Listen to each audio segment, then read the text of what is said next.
Hey, everyone. Man, we are doing season 2 right now. I can't even believe it. I'm super excited to get going with this new season. And let's get started right now with Matt Chambers. Matt is an incredible guy. He's been all over South America and knows so much about it. Yeah, here we go. Matt, take it away. So Matt, tell me a little bit about you.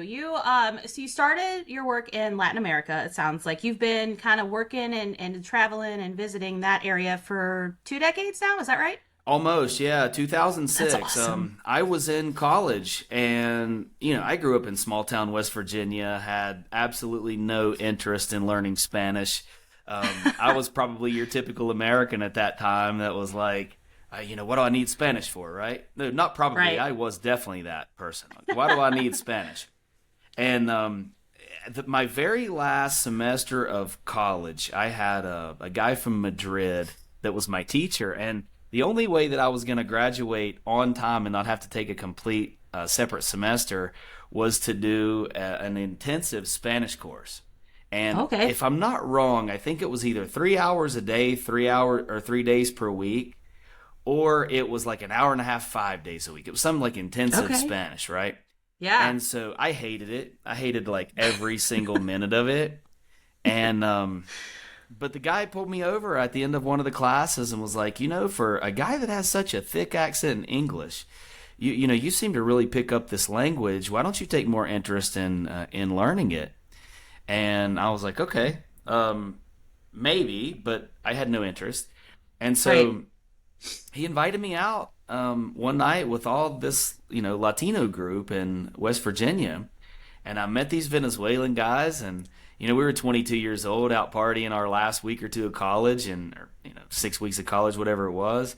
We made Hmm. really good friends, and after about a half a bottle of Johnny Walker together, all of a sudden I decided to tell him it was a good idea to learn Spanish, and I don't think I meant it at all, but they took it seriously. And the next day, these guys called me up and they were having a barbecue at their house.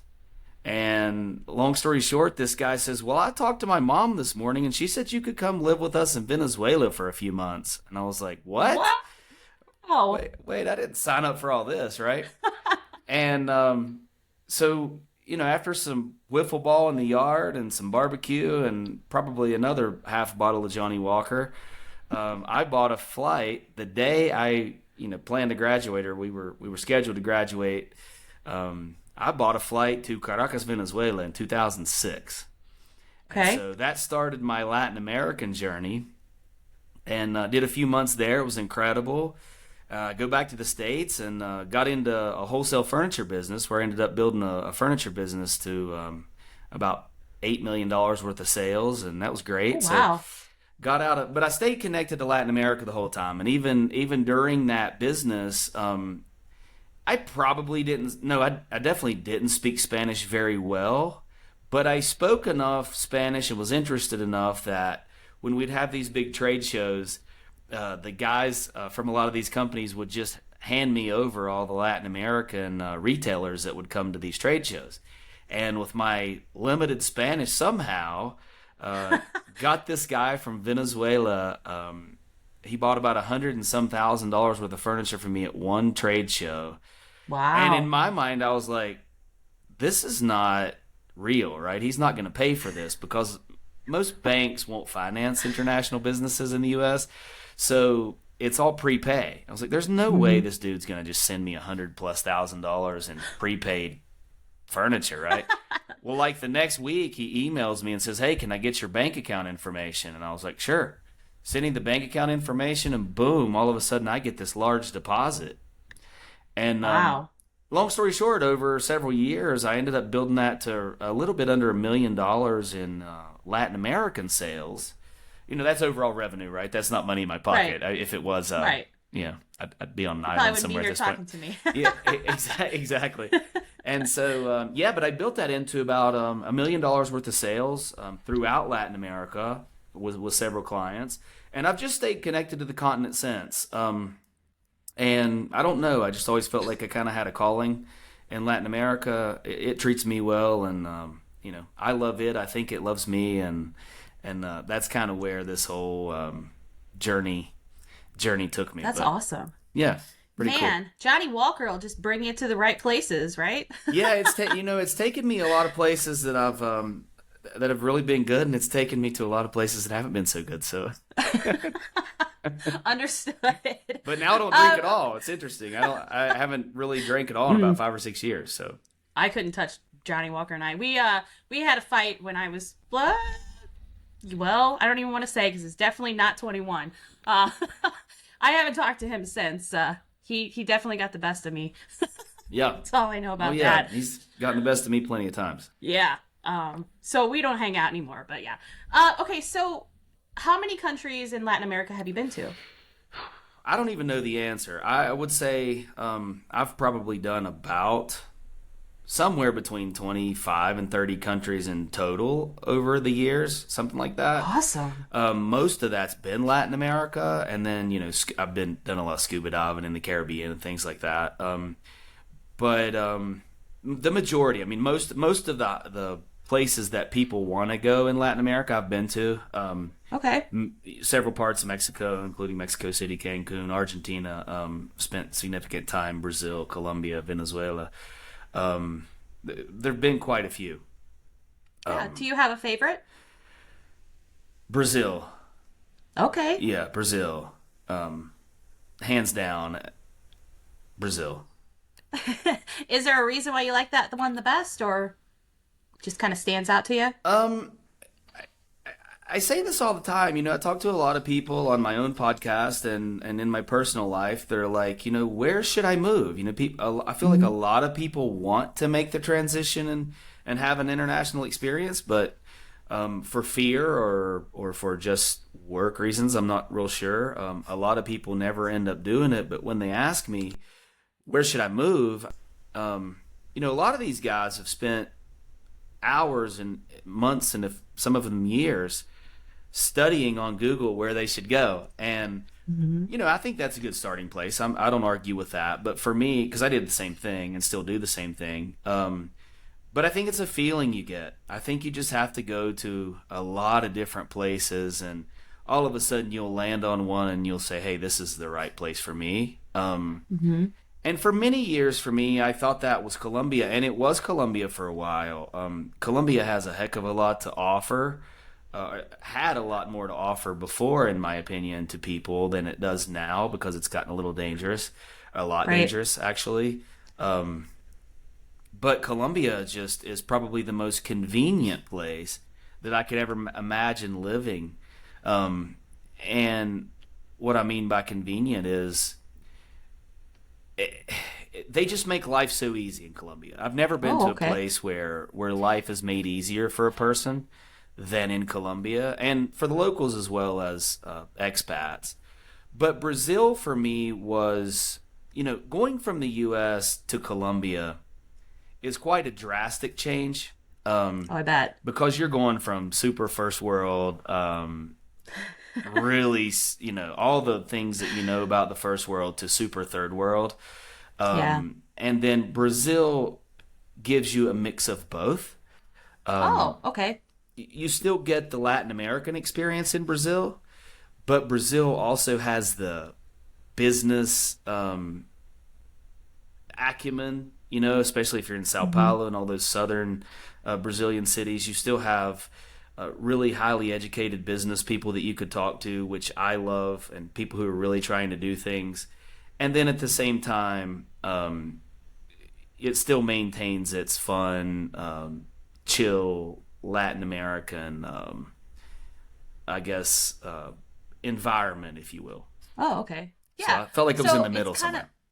Okay. So kind of more Americanized is what I would say then. Because I feel like, like you walk into, like, say Aruba, for instance, it's more Caribbean, but it kind of feels like Florida, the way that it's set up and the towns and all that kind of thing. So I feel like it's a little more Americanized. So I guess that would kind of be my take on what you just said about Brazil. Yeah, but Brazil, Aruba is Dutch owned, right? It's a Dutch owned Right. island, the ABCs. I've spent a lot of time in Curacao, Bonaire, scuba diving. And so those are still very high end places that I actually love. I Mm-hmm. very much love. And for an American that's looking for that experience, those islands are awesome. They Um, are. They're amazing. Yeah. they Aruba's my are. favorite. Aruba's incredible. Bonaire and Curacao, Hmm. Curacao especially for people who are non-divers, because Bonaire is pretty much just a scuba dive island. Right. They're very high-end experiences. I mean, I've spent some serious money in But worth Curacao, every penny. worth every penny. Whereas Brazil is, I don't think you can compare those two because Brazil still maintains its Latin American. Gotcha. You can have third world when you want it. You can have first world when you want it, and that's kind of what I love about Brazil. You can have your How's the third world food? fun, and you can have your first world hustle in the same place. Yes. Okay. I like that. That sounds fun. Did you say the food? Yeah. How's the food? Uh, it's incredible. I mean, it's the best meat Oh, I I've ever bet. had. The meats, the fruits. You know, uh, the fruits are incredible. I would say the fruits probably. I say fruit. I know no one really cares that much about fruit, but you know, Hey, I'm not gonna lie to you. I had the best banana in my life in Puerto Rico, so I still talk about that damn thing. absolutely I get not. it. I used to always say, like in Colombia, there's like 9 different types of bananas. They have these little ones and something in the middle and something bigger, and they all Yeah. have a different little flavor. Um, Fruit's probably a little bit better in Colombia than it is in Brazil. Okay. But Brazil's a place where you can wake up every day and go out and get a coconut for $1. Depending on Okay. where you are, you can get a little coconut to start your day, sitting on the beach, and you can also have an incredible acai if you want it. And then at night, you just have these Brazilians that know their meat. They'll invite you to a Oh churrasco, yeah. which you'll have some meats that you've probably never had before. And then they know how to make it. So yeah. Do they just serve them on a stick? No, not really. I mean, Oh, well, I okay. mean, maybe they do Or in do they some like shave them places. for you? I know that we have a Brazilian restaurant that's close to Missouri that I've gone to a couple different times, and they have like these big things, slabs of meat that they bring out, and they like shave them down and that sort of thing for you. I Yeah. didn't know how true that was. Yeah, no, that's true in the Okay. churrasco restaurants like Fogo de Chao and stuff like that. Uh huh. Yeah, no, that's how a traditional Brazilian churrasco would go at a Okay. restaurant, right? But I'm talking about at someone's house. Someone's house, Yeah. they just have this big massive grill and they're cooking 7, 8 meats on the same thing. They just bring it out, slice it up, put it on a plate, and you're just eating That it. sounds amazing. Yeah. Any kind of crazy, well, I shouldn't say crazy, but what America would consider crazy meats, like, horses, guinea pigs, anything like that? Um, you know, In Brazil, not so much. Okay. In Peru, I traveled Peru for about a month, many years ago, and they have alpaca, which is pretty awesome. You kind Okay. of feel bad eating it, right? Because it's like this. They're so cute. Yeah, exactly, exactly. Like even me as like a carnivore, typical man guy that likes to sit around and eat meat. Eating an alpaca was a little bit like I was like, I don't know, that's a pretty cool looking animal. Right. Um, but it's incredible. So I had alpaca there. Guinea pig I had when I was on a hike through the rainforest down there. Um, I wasn't a big fan, but a lot of people tell me that I should probably try that again because Mm. obviously there's a bunch of different ways they make it, and so I might give it another whirl one day. But You are a braver man than I am, that is for sure. I think we kind of talked about this on your podcast. The guinea pig thing, like I actually had a pet guinea pig when do you remember Blockbuster back in the day absolutely, when they had that guinea pig and that mouse or whatever, and it was like Carl and whoever. Anyways, we told somebody for whatever reason had a guinea pig, and they decided they didn't want it anymore, so they brought it to the Blockbuster because it looked just like the little guinea pig that was on their commercials and stuff, and they just left it there. Well, I can't just leave an animal behind, so I totally brought him home. We became best friends. He was my little dude, and now it's like I don't know if I could ever eat a guinea pig. Just like, I don't know if I could ever eat like a cat or a dog because it was already a pet and, it's got all that. But I hear like in Ecuador, it's very prominent and people love it out Yeah, there. no, So, I mean, I told a guy just recently, a few weeks back in Miami, a Venezuelan guy told him that I didn't like koi, right? That's guinea pig, what they yeah. call guinea pig.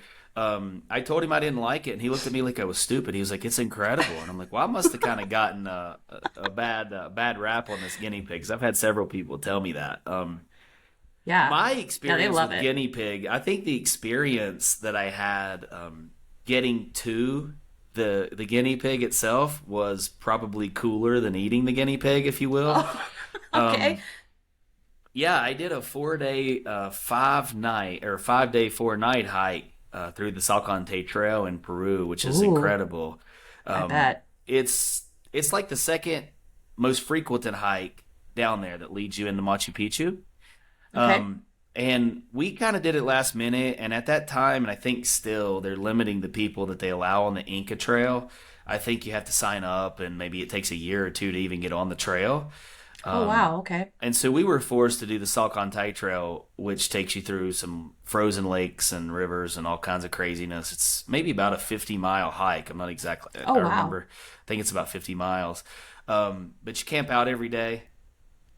It's totally glamping. I mean, I you put bet. your little duffel bag worth of stuff on horseback, and these guys go in front of you, and they beat you to the next area, the next stop, and they stop. They're a couple hours ahead, so they stop and make you lunch.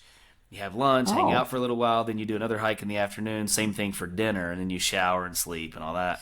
Um, but like it was like next to the last day, I believe. We're in the middle of the jungle by this time, where it's hmm. just all rainforest canopy everywhere. And the guide comes out and says, "Hey, who's down for eating guinea pig tonight for dinner?" We're like, "I'm in. I mean, why not, right?"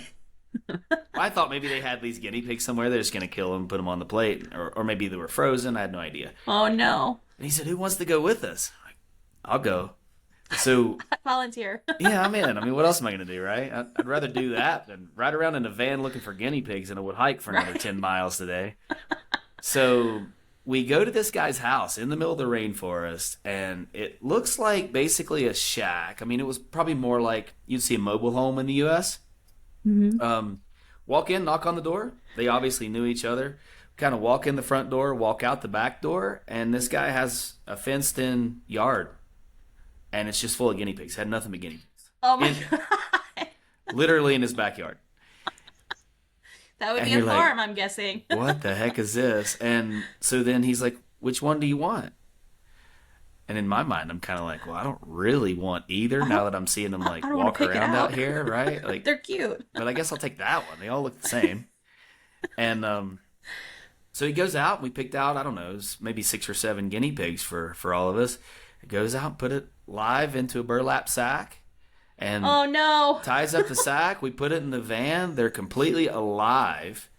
And they're alive. Like, we're riding in a van through the Oh, my rainforest, and gosh. these guinea pigs are squealing in the burlap sack. And then when we got back to the location, the guys just take the bag, they disappear, and a couple hours later, they call you to come for dinner. And there's your guinea Oh, pig. my Yeah. gosh. That would be so hard for me to listen to them squealing the whole time. It would be like, just open the door real quick. Let me let them out. Sorry, guys, you're not eating dinner today. Yeah, Yeah. I don't. Looking back on it, I'm kind of like, maybe that's why I didn't like the guinea pig. I mean, that could be because, yeah, you picked out the one that you actually ate. I could see that not being very appetizing after a Mm. while. Yeah. Yeah. So, are you ever afraid to go on these kind of excursions? Like, I don't know how comfortable I would feel with being like, hey, you want to go grab a guinea pig? Be like, sure, let me hop in the back of your van and let's go to some stranger's house. Does that ever freak you out or anything? I think at this point, no, because I've been doing this for so long. Yeah. In Latin America and all over the world, I've done a bunch of different stuff. I mean, I went to China without speaking any Chinese and Oh, built a wow. Yeah. built a mattress. I started a mattress company, so I went all the way to China with absolutely no English, no translator. I'm sorry, no Chinese and no translator, and rode a ferry from Hong Kong about 2.5 hours up the river with absolutely no Chinese. and built a mattress and shipped it into the U.S. So I think like after that experience, you don't really have fear anymore of any of that. Yeah. Um, Okay. but for sure, in the beginning of my travels, right, like when I first started all this, I had a lot of fear. I was terrified to go to Caracas, Venezuela in 2006 when I Mhm. first went. I remember this vividly because everyone wanted to tell me, how horrible Venezuela was and how I should stay the hell out of it as a typical Right. white American gringo with blue eyes. Um, Exactly. No, I get and that. I just refused to listen, right? Like I kind of do that in pretty much every aspect of my life. I just, when as soon as people tell me not to do it, I'm like, all right, I'm going to do that. Um, You gotta live life to the fullest, man. yeah, man. I get it. I just think people cheat themselves a lot by being scared. But I was terrified in Venezuela. I was, and I got there though. For some reason, every time, and I think that's what keeps drawing me to Latin America. Every single time that I've had those fears, something or someone on this continent has grabbed me and said, "Hey, this guy." I don't know if they look at me and say, "This gringo is lost. Let me help this guy out." What happens? But I'll give you an example. I arrived in Maiquetía, which is Caracas's international airport, and Okay. they had told me all these stories about how the guards in the airport will steal your luggage, they'll rob you at the airport, all Oh, these things. wow. They'll kidnap you at the airport and all these things. And I do think that stuff was probably happening on occasion. Hmm. But for me, I got there, and the international airport in Caracas and the national airport, you have to leave the international and walk on foot to Oh, the okay. national airport, which is a pretty significant hike. And you have your suitcases, right? Right. Um, but I got there, and they didn't have a tarmac like where you pull the plane up to the gate and they open the door and you just walk right into the airport like you do in most places. They dropped Yeah. you on the center of the runway. Oh, Pretty common in Latin America.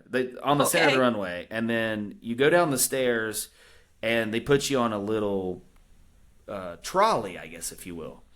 Okay. And then they take you inside the international airport. You wait on your bags there, and then you walk out to the national airport. Well, I'm on this trolley, and I'm clearly the only white American dude with blue eyes in Maiquetía Airport at this time. And this beautiful little Venezuelan girl, I'm terrified. I mean, I was scared. But this beautiful little Venezuelan girl barely spoke any English. She says, "Welcome to my country. Why are Oh, you here?" And I was like, I don't know why I'm here. I can't explain that to you. I don't know. I I just don't came. know. I'm here now though, so I have to figure this shit out, right? Exactly. And so she says, the airport in Caracas is very dangerous. Let me help you. So she literally stays with me until I get my bags Oh, and okay. walks me, her and her mother. Her mother was waiting on her at the airport. They literally walked me to the national airport, talked to the guards, and told them, "Hey, he's catching another flight to this city. Can you take care of him?" And that similar story I could tell 1,000 times throughout my travels in Latin America. So Hmm. for me, that's been my experience, and I think what has kind of made me realize that I have a purpose on this continent, um, because that's not the story that a lot of people have, Right. and it No, continues to I, happen today, 18 years later, all the yeah. time. There's just something about you. People are like, this is a little lost puppy. Hmm. I think it's more that. I think it's like, hey, this guy, like, he caught the wrong bus. What's he doing? No. That's awesome. I'm so glad to hear that you've had like really great experiences because a lot of people are. They're deathly afraid to try anything new. They don't want to go in any new countries because they've heard all these terrible horror stories. Not to say that it's not happening, but I feel like it's happening less often than what they're making it out to be. And of course, that is riding into, I don't want to go down there. If you're crazy, I can't believe you want to visit South America, blah, blah, blah, blah, blah. I get that a lot too. I haven't personally been there, but there's quite a few countries that I definitely want to hit. And Ecuador is one of them. And I keep hearing that that's probably one of the more dangerous ones. But I feel like if you know, like if you do a lot of research and you know where you're going and you have that kind of behind you, it should make things a little bit easier. But what's your experience on Ecuador? So I've never been.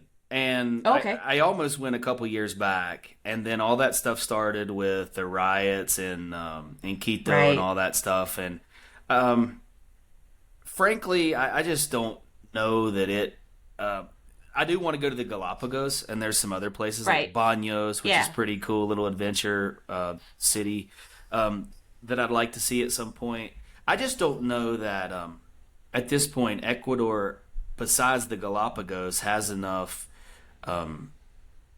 I just don't have enough Appeal. interest or appeal Yeah. to I get it. take the chance necessarily. And I don't even know if I would be taking a chance, but it's pretty bad down there right now.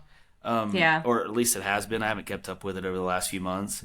Um, I just always say that Latin America is not for the faint of heart. I mean, I don't want to be the guy that sits here and paints the picture that Latin America is this wonderfully safe place and you're going to be Right. just fine if you come here, because the reality is there's if you can travel Latin America, there's nowhere in the world you can't go. Right? In Okay. my opinion, because when you're coming from the US, you kind of know what all the crimes are. You know where to go and how to stay away from things and what people to talk to Right. and what not to talk to that's going to keep you out of 99% of crimes and problems. All of the crimes and all the rules change as soon as you go to Latin America. Oh, okay. And I think that's where most people get in trouble. They come down here. I see them all the time. You tell them, don't take your cell phone out of your pocket. And I think for people, that means like a lot of people, they think that means like, don't be waving around your cell phone like a No, it crazy means man. don't take it out of your pocket. Exactly. It's not that hard, right? I mean, I have this buddy. He's from Texas, Houston. He's a murder detective actually in Texas. He's an Oh. incredible guy. But he's been traveling Colombia for a long time, and he's probably considering retiring here. I've probably told him 1,000 times, like, dude, leave your phone in your pocket, especially if you're with me. Like, leave it in your pocket, not even in your pocket, but in your waistband, right? So they can't even see Right. the imprint of it in your pocket. He'll say, yeah, I'm paying attention. And then the next time you're walking down the street with this guy, he'll like walk off the sidewalk between the edge of the sidewalk and the store that he's walking beside of, and he'll pull it out in the street and be like, oh, I'm not in the street. Like, yes, you are. Like, everyone here can still see you, right? What are you doing? Like, I mean, don't take it out at all. Like, unless you're Right. inside of an establishment where the doors are closed and the windows are shut, just don't take it out. It's that easy. But people Yeah, can't do and it. no jewelry or anything like that. Don't nothing flashy whatsoever. Yeah, I see a lot of people like Jamaica is becoming one of those where you don't necessarily want to walk around with flashy stuff, and it's becoming a little bit more crazy down there. And people still do it. You'll see people will go down, they have their Chanel bags and all this fancy stuff, and I'm like, man, you're just trying to call attention to yourself. I don't understand it. When I go travel, I look like a homeless person. Yeah, absolutely. And It's so bad, but it's so true. I don't wear makeup. I don't wear anything nice. My watch, nothing like that. I mean, I will take my watch in case I need it, but for the most part, I try not to wear it. I'll leave it in my pocket or in my purse or something like that. Just because, like, yeah, I don't want people to know that I don't have money, but yeah. I don't want people to think that I have money. Yeah. So yeah, I think that's one of the biggest things that a lot of people just don't understand because they think in America, I mean, yeah, we could do that here. It's not that big of a deal. We don't really have to worry about pickpockets or, I mean, we do. We have that crime. It's not like it's not happening here, but it's not as prevalent. So it's not happening as often and all that. But down there, it's like, yeah, you don't want anybody to know that you have any kind, like your last dollar is all you got type thing. So Yeah, I mean, an iPhone in the States, everyone has one, right? Like, right. 90% of the people have an iPhone in the States. They're not trying to take your iPhone, and it's just the $1,000 Right. that you can't really resell it in the States anyway, because Yeah. Apple's going to catch where it is and they're going to shut it off. But in Latin America, they'll sell it for nothing and part it out, right? They'll take it to these little chop shops and they'll take it apart and sell it as parts, or they'll put together a completely Oh. different phone and resell it. So there's all kinds of that stuff going on. people don't realize that you can't really do anything about it. Once they have your phone, it's over. And Yeah. yeah, you can chase them around, right? You can do Find My iPhone. You Nope. can. I'm not so Not sure gonna. you're gonna come out alive if you go knocking on some dude's door looking for your iPhone, right? Yeah, no, Um, that doesn't sound like a smart idea. It'd be one of those up, chalk it up for a loss, and time to go home. almost every crime that I've witnessed against foreigners in Latin America is going back to what I just said, because they're doing stupid stuff. Right. 80% of the time, right? And then there's that 20% that you just can't do anything about it, like no matter how It's gonna happen. Yeah, it's Right. gonna happen.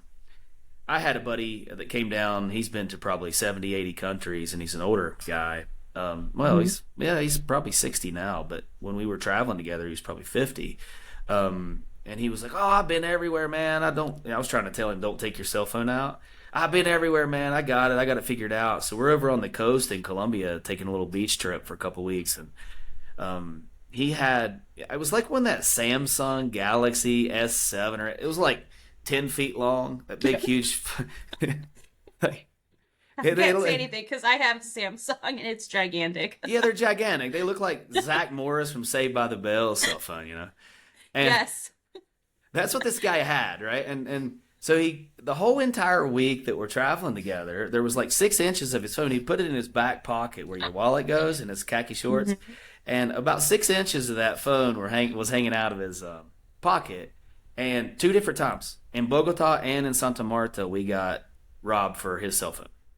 Oh my gosh. And I'd been telling him all week. And he's like, "Oh, I've been traveling all over the world." Well, you've been traveling all over the world, but Latin America's a different animal. It's different. Yeah. And if you don't know the crimes, you're going to get in trouble. I mean, there's guys that have been on the news in Colombia that come down from New York or Costa Rica, wherever, from the weekend. They'll just be in Costa Rica on a vacation. They'll jet down to Colombia, and they're coming down with their Rolex on, right? And they're flashing their money all over the place. And I'm like, look, if you need to show a girl in Medellin, Colombia, how much money you have, you got other problems, because just being got able problems to, that aren't appropriate for this show. yeah, you got other issues that aren't appropriate for most shows, probably, right? Like, if I need a Rolex to get a date in Medellin, Colombia, then man, it's above my pay grade, the help that I need, right? Oh my goodness. Yeah. No, I agree with that 100%. Okay, so tell me about your podcast. Let's talk about that. What made you start it? Yeah, so I've wanted a podcast for about 10 plus years, way before podcasting kind of became a mainstream thing. But I guess then I was doing some other work, and maybe it just didn't make sense. And frankly, I just didn't know what the heck I was going to talk about 10 years ago. What did I have that no one else had? I could have talked about business stuff. I could have talked about sales and entrepreneurship.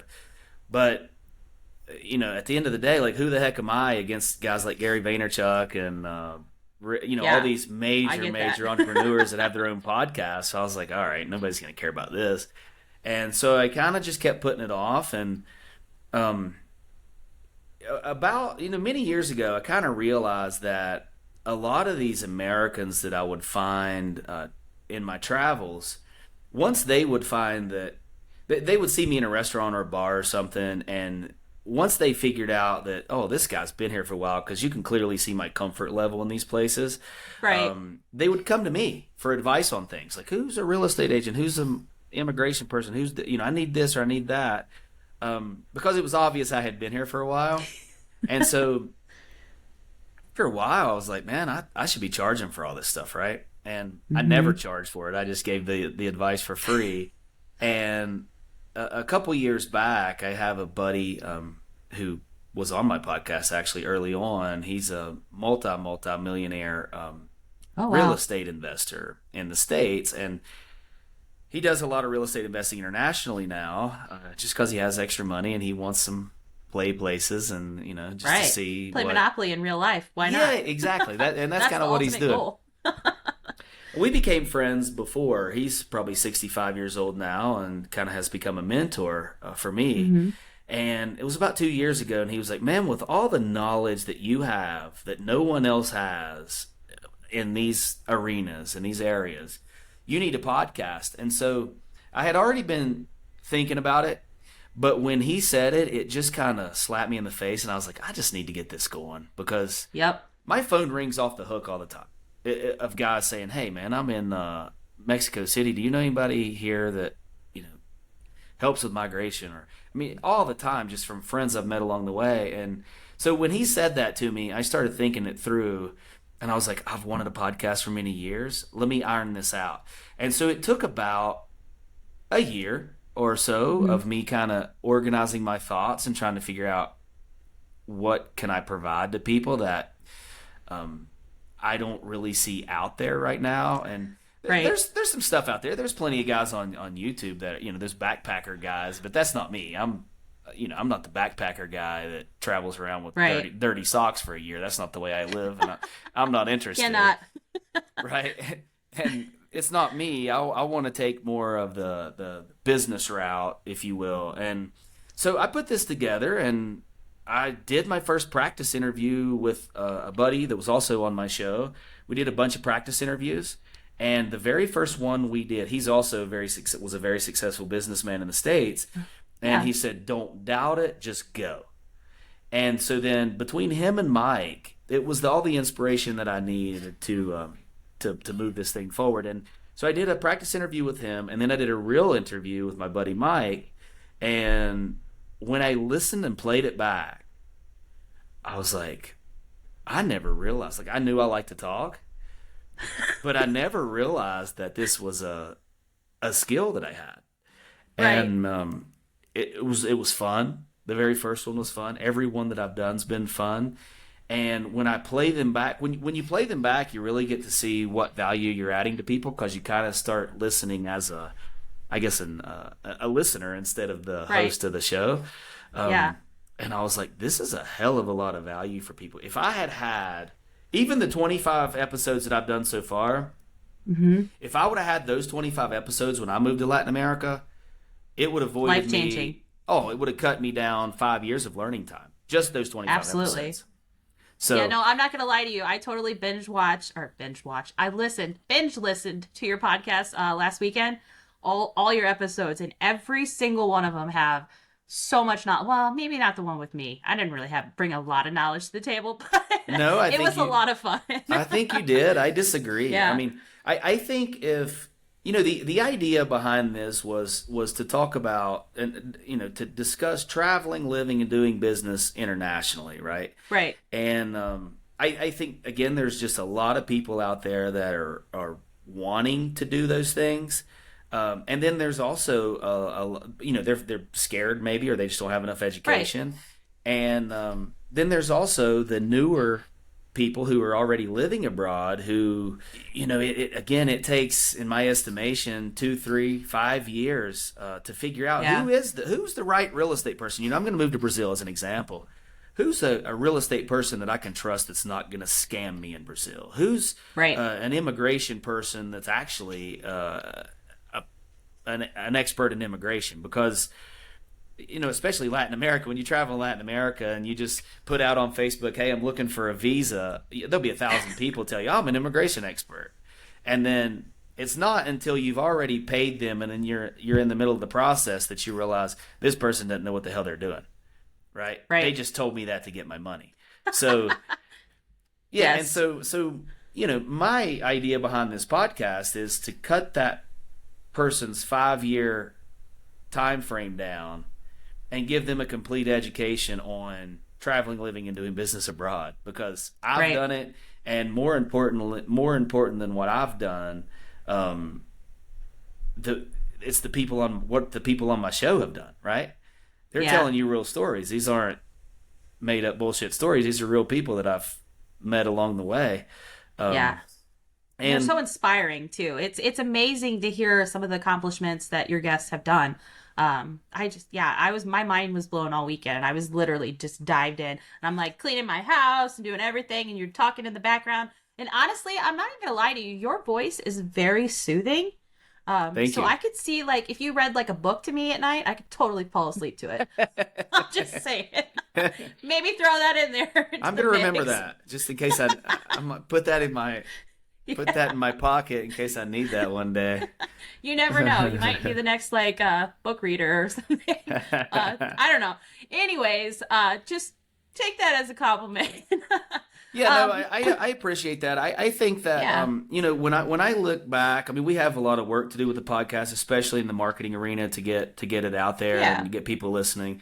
But when I look back on it, and I'm my biggest critic for sure, I have a I couple get that it. haven't gone well. But if I were me years ago and I had been able to listen to the people that I brought onto my podcast so far, I would have been super happy because I mean, there's so much value add with the people. I don't know if you saw the interview with Juan Holmes. He's a guy that I've Hmm. known for many years. Juan spent months and months and months building spreadsheets, trying to figure out if he could make this Latin American move work to Medellin, Colombia, right? I mean, he had spreadsheet after spreadsheet after, because that's the kind of guy he is. He's an analytical, Right. really, really great man.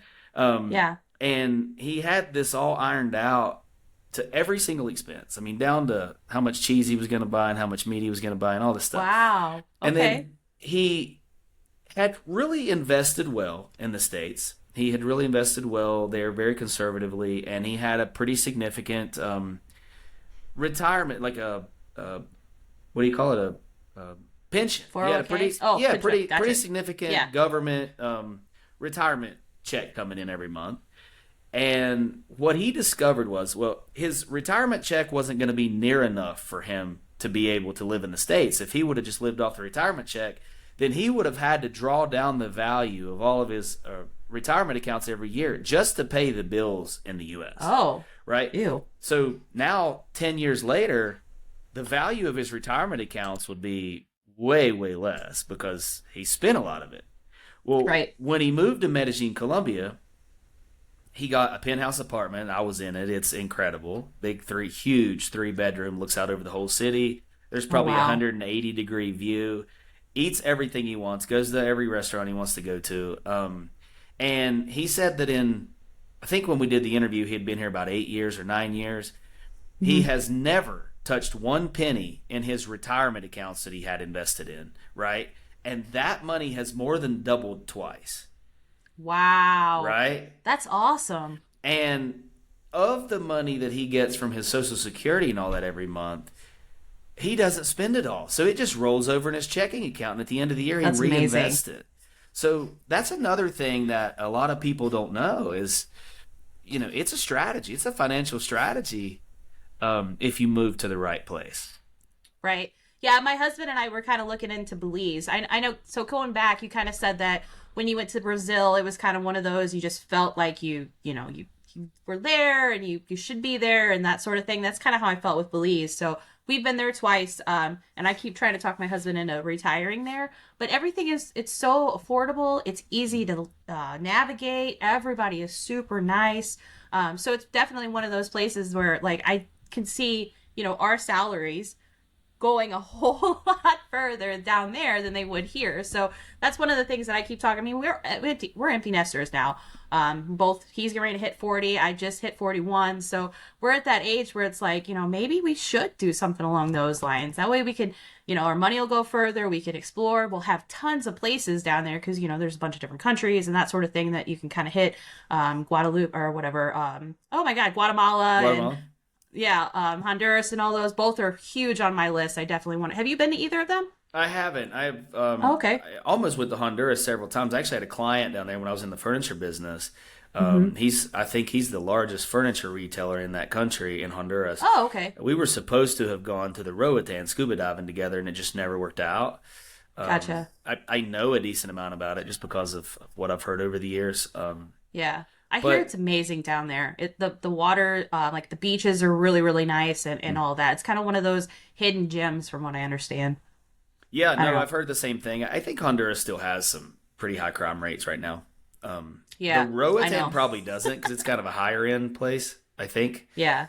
I mean, all in all, most people don't think about it until they see it for themselves. But Right. if you have, just like Juan had in his retirement account, if you have enough money, and you're making enough, you have enough money to make more in interest than you can spend in the country you're living in, then your money just keeps.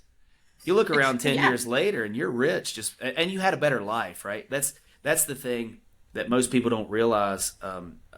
I love the U.S., by the way. I'm an American patriot in every way. I don't hide it. Right. I am pro-America in every way. Absolutely. But it's a strategy. I mean, and it's either, when I'm back in the U.S. and I'm there half a year at least, and when I'm back there, I feel like 24/7 I'm hustling. And you have to. Yeah, you have to hustle, and I love the hustle. I'm a natural hustler. I've been I'm that okay way my with it. whole life. But one thing I noticed is when you're hustling like that, it takes away your creative ability, right? Because your mind's not free to be creative. And I've done a lot better creative work and planning and strategy and all that living in a more relaxed environment than in that environment where I have to just constantly be spinning like a hamster in the wheel, if you Yeah. will. And so that's another thing to think about is your creative ability kind of goes away when you're hustling all the time. Yeah, it gets exhausting after a while. Yeah, and then you don't want to do anything Yeah. creative because it's like I'll just hustle and pay the bills and whatever. Yeah, whatever. I'll just do it and get it done with. Yeah. No, So- I 100% understand that. That's how I feel on a regular basis too. I've always been one of those people that like one income stream is just not enough for me. I need multiples in all kinds of ways. I usually end up tapping myself out because of that, but it usually helps out in the long run. So I totally get that. Yeah, and I mean another thing is your day-to-day life in Latin America or in a lot of these other countries. If you already have the money coming in, then your day-to-day life is going to be so much better because Yeah. most of that stress goes away. Yeah, I guess of I would course. just warn not to let the stress go away to the point where you don't want to do anything, because Latin America is a place that will make it okay for you to do nothing. Oh, okay. That sounds perfect. Yeah. Yes. I mean, if you want to chill and do nothing, Latin America is a perfect place, and no one will judge you for it because no one else is doing Yeah. anything either. So, That makes sense. they think they are, right? I mean, like, it's so They're not. funny. I was in Colombia. Colombia is an incredible place, but I'm also very, very honest about it. It's one of those places where you'll text someone and be like, "Hey, you want to get lunch today?" I'm like, "No, I'm really slammed. I am so slammed. Ugh, no way I can get a Too hamburger. busy. There's just no like that hot dog is gonna take too much of my time." And you really dig into what they've been doing. What are you doing today? Oh, well, I gotta meet my grandma for breakfast at 8 a.m. and then in the afternoon I have to go get my nails done, and then sometime tonight I have to go to the mall. And you're like, well, okay, so what are you doing from 10 to 4? Like, oh, I'm gonna be exhausted. I'm gonna be exhausted. Oh, It's a lot to do in one So- day, dang it. I can't do all that in a day. Like, what? And if I have even an hour of nothing to do, I'm bored out of my mind. I'm like, what? You're can like, I I'm do going to to, work out again. what do I do to fill up this hour? Not in That's Latin funny. America. They don't do that. Yeah, that's So- funny. I didn't realize it was so, like, late laxy-daisy down there. I thought it was a little more, like, fast-paced than, Oh, say, like the Caribbean. But No. Well, I mean, I don't know. The Caribbean depends on where you are in the Caribbean. They're not hustling either in most on places. island time. Yeah. But I think in Colombia and a lot of these Latin American countries, I think they think they're busier than they are, right? Because they've never Oh, really okay, been gotcha. busy. So it's like, I got to go get a coffee with grandma at 8. And then, man, you got to be stressed out, Like, yeah, that's awesome. coffee at grandma is stressful, Now, depending upon how your grandma is, I guess it could be stressful. Yeah, it's amazing. And I'm not trying to be negative. I mean, No, I get it. you'll call up friends and they'll just leave work in the middle of the day. Their real job, they'd be in a 9 to 5 and be like, "Oh, I had to leave work today. My cat got sick, and I had to take my cat to the vet." And you're like, could you imagine in the U.S. telling your boss your cat got sick, you got to go take a day off to go take it to the doctor? Yeah. Like, No, you'd be like, Right. hire somebody to go take the cat to the doctor, right? Or Figure it out, or take them to a place after hours. One of the two. I You're mean, not taking the half day. I know people love Yeah. their cats, but hey, in the U.S., you're fired if you take your cat. And it's there's another side of that too, right? I mean, in the U.S., we're way Yeah. too militant to where like life kind of sucks. So Yeah. like, I think It's been drilled into us. yeah, and in many ways, like I think the Latinos have that right. They in many ways, like it Yeah. prevents them from getting anything done because I think a lot of them use it as an excuse. Be like, but Well, daily life in Latin America is pretty incredible. that's awesome. Yeah, I think it'd be great to just be able to chill out for a little bit. Of course, I say that, but then when I get down there, I think I'd be like you. I'm like, oh my gosh, I got 2 free hours. What can I do? So yeah, I totally get that. If you're a hustler, Latin America is not for you, and I can say that from I Okay. can say that from experience. I've spent a lot of time here, and I think that causes a lot of my stress, just not having enough stimulation during Okay, the day. I could see So that. There's two sides of it. Yeah, I get overstimulated very easily here, so it might be kind of nice for a little bit, but then I could see it getting kind of boring. So Yeah, Totally I'm in get that that. bored part right now where it's just I need that American hustle. It's my nature. Yeah. So more time for salsa dancing though. yeah, but that can get you too much salsa music makes you not care about anything. So That's awesome. music's Man, this is- powerful. This has been such a great conversation. I really, really enjoyed having you on the show today. Yeah. Matt, where can everybody find you? Yeah, so the podcast is on Matt Chambers Official on YouTube. You can follow me on Instagram at that same handle. We're in the process now of building out a website for the podcast, cool. which I'm hoping will launch by the first of the year.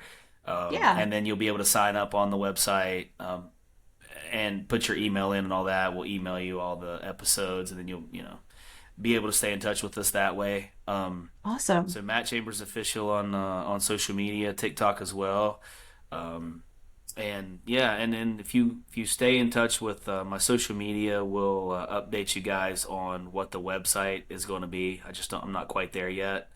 So It takes a while to build those yeah, things. I mean for people that are interested in traveling, living, and doing business internationally, there's a heck of a lot of value on this show. And, yeah, absolutely. and I'm ready for people to tune in and Awesome. extract that value for themselves. So Yes, absolutely. I am sure that you're going to have quite a few listeners coming from over here towards your way. So that's awesome. I hope So so. real quick, before I end every show, I always ask one last question. What does paradise mean to you? oh man, paradise. That's a hard question. I know it is. That's That's why I a hard- ask it. Yeah, that's a hard It question. stumps a lot of people.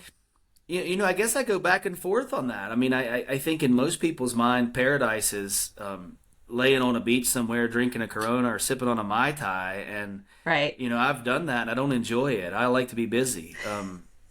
So not that I don't enjoy it for half a day or Right. a No, I get day it. or with friends.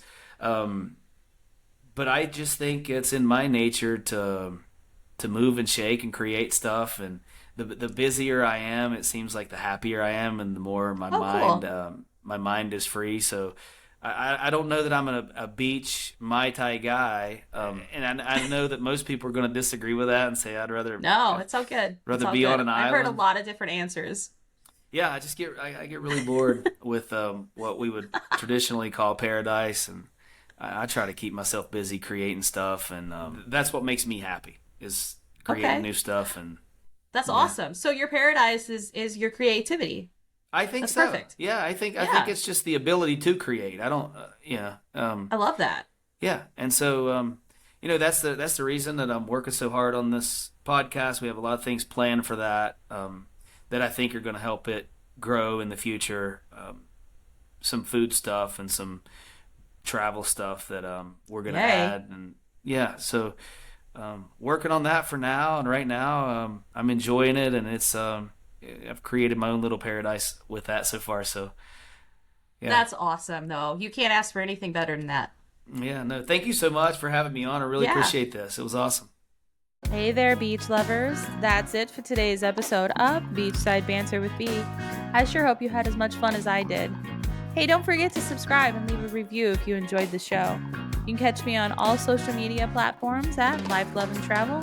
And if you've got a question or you just want to stop by and say hi, feel free to slide into my DMs and I'll make sure to get those answered for you. Big thanks to everyone who joined me today and for all of you who tuned in. And until next time, enjoy your week.